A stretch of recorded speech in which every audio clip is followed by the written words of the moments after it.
Habari, leo nataka nionyeshe jinsi ya kutumia hizi products nzuri za Soft and Free for Natural Hair ambazo ni Curl Activating Smoothie na Everyday Curl Refresh. Siku ya leo na kuonyesha jinsi ya kutumia hizi products kwenye human hair wig ambayo ina loose curls au tunasema body waves ambazo hiyo wig ni natural hair, kumbuka.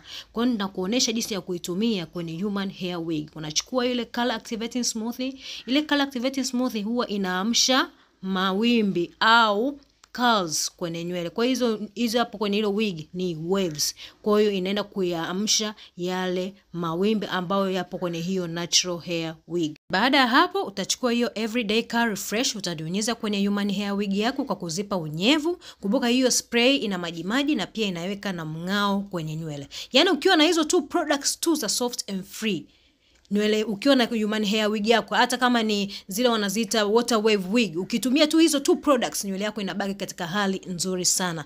Nywele zinabaki na mng'ao na nywele zinabaki soft na mawimbi yanaendelea kubaki au curls zinaendelea kubaki. Huna haja ya kuwa na products nyingine. Ni hizo mbili tu za Soft and Free na nywele zako zinabaki katika hali fulani nzuri yenye mng'ao. Karibuni sana Relaxed Hair Tanzania.